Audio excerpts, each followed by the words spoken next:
Right మరొక breaking మాజీ MLA జేసీ ప్రభాకర్ రెడ్డిపై సైబరాబాద్ పోలీసులు కేసు నమోదు చేశారు. సినీ నటి మాధవీలత ఫిర్యాదుపై ఎఫ్ఐఆర్ కట్టారు. తనపై అసభ్యకర వ్యాఖ్యలు చేశారని పోలీసులకు ఫిర్యాదు చేశారు మాధవీలత.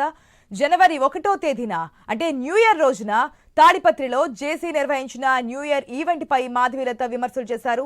దీనిపై జేసీ భగ్గుమన్నారు. మాధవీలత అసభ్యకర వ్యాఖ్యలు చేసి విమర్శలకు కారణరయ్యారు.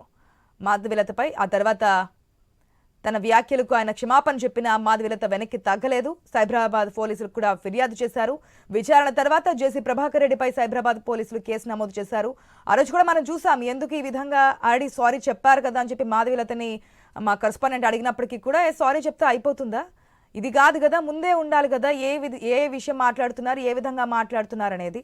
నిన్నైతే దీన్ని కంప్లైంట్ చేద్దాం అనుకుంటున్నానని చెప్పారు. అదేవిధంగా కంప్లైంట్ చేయడం జరిగింది. ఈ రోజైతే కేసు నమోదు చేసినట్టుగా తెలుస్తోంది మాజీ ఎమ్మెల్యే జేసీ ప్రభాకర్ రెడ్డి పైన పోలీసులు. మాజీ ఎమ్మెల్యే జేసీ ప్రభాకర్ రెడ్డిపై సైబరాబాద్ పోలీసులు కేసు నమోదు చేశారు. ఏదైతే సినీ నటి మాధవీలత ఫిర్యాదుపై ఎఫ్ఐఆర్ కట్టినట్టుగా తెలుస్తోంది.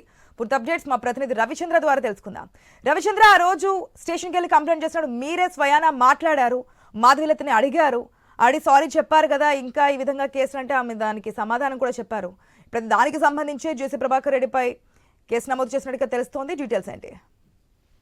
ఆశ మహిళల్ని కించపరిచే విధంగా మాట్లాడినందుకు అందుకే జేసీ ప్రభాకర్ రెడ్డిపై కేసులు నమోదు చేయాలని ఆమె పోలీసుల్ని ఆశ్రయించారు మాధవీలత. అంతేకాకుండా ఆమె సైబరాబాద్ సిపిని కూడా కలిసింది. ఆ తర్వాత కలిసి అమ్మ కంప్లైంట్ చేసిన రోజు ఏం జరిగింది, అసలు ఎందుకు ఆయన వ్యాఖ్యలు చేయాల్సి వచ్చింది, అలాంటి వ్యాఖ్యల్ని సభ్య సమాజం హర్షించే విధంగా ఉండదన్న కోణంలో కూడా ఆమె సిపి దృష్టికి తీసుకొచ్చింది. ఆ తర్వాత ఇవాళ కేసులు నమోదు చేశారు, ఎఫ్ఐఆర్ నమోదు చేశారు జేసీ ప్రభాకర్ రెడ్డిపై. దాని మీద ఆయన వివరణ ఏమిస్తారో, ఆయన అరెస్టు చేస్తారా ఏంటన్న కోణంలో కూడా ఇక భవిష్యత్తులో చూడాల్సి ఉంటుంది.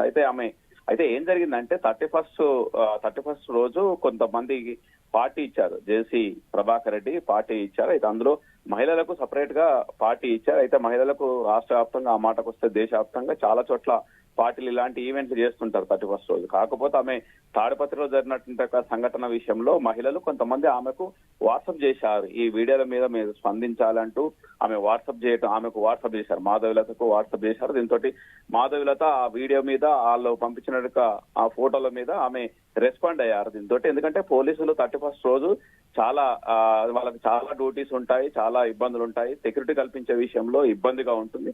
దీంతో మహిళలకు భద్రత ఉండదు, తాడిపత్రిలో మహిళలకు భద్రత ఉండదు. ఈ పార్టీ నిర్వహించే విషయంలో కూడా మహిళలకు రక్షణ లేదు, మీరే జాగ్రత్తగా ఉండాలంటూ ఆమె కామెంట్ చేసింది. దాని మీద ఈ విధంగా వీడియో చేసింది. ఆ తర్వాత అంతేకాకుండా పోలీసుల విషయంలో కూడా పోలీసులు బిజీగా ఉంటారు, అంతేకాకుండా నిర్వహించేట వాళ్ళు కూడా జాగ్రత్తలు తీసుకోలేదని చెప్పడంతో ఈ మాట ఆయనకు జేసీ ప్రభాకర్ రెడ్డికి ఆయనకు మంచి కనిపించలేదు. దీంతో ఆయన కూడా చాలా ఘాటుగా రెస్పాండ్ అయ్యారు. సినిమాకు సంబంధించిన వాళ్ళు ఈ విధంగా వ్యాఖ్యలు చేయటం ఇదంతా అంటూ ఆయన కొన్ని అభ్యంతరకరంగా మాట్లాడని చెప్పుకోవచ్చు. దీంతో ఆమె మళ్ళీ రెస్పాండ్ అయింది. ఆ తర్వాత ఈ విధంగా వాళ్ళిద్దరి మధ్యలో కొనసాగుతుందని చెప్పుకోవచ్చు. అంతేకాకుండా అసలు గతంలో కూడా ఇదే తాడిపత్రికి సంబంధించి ఓ షూటింగ్ కి సంబంధించి కూడా వీళ్ళకు అనుమతి ఇవ్వలేదు. అది మనసులో పెట్టుకొని దానికి రెస్పాండ్ అయిందంటూ కూడా జేసీ ప్రభాకర్ రెడ్డికి సంబంధించిన అనుచరుల విషయంలో కావచ్చు, వాళ్ళ నుంచి అలాంటి వ్యాఖ్యలు కూడా వచ్చాయి. అలాంటిది ఏం లేదంటూ ఈమె మాధవీలత కూడా ఖండించింది. మొన్న సిపిని కలిసిన సమయంలో కూడా ఖండించింది.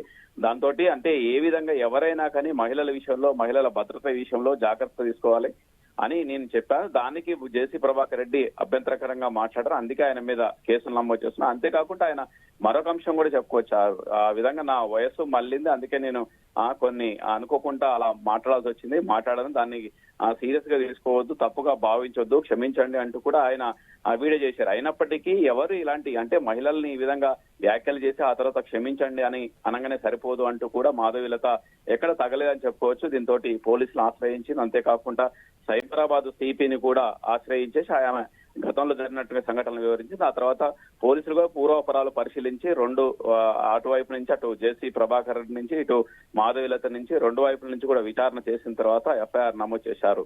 ఆశ. Right Ravichandra, thanks for the update.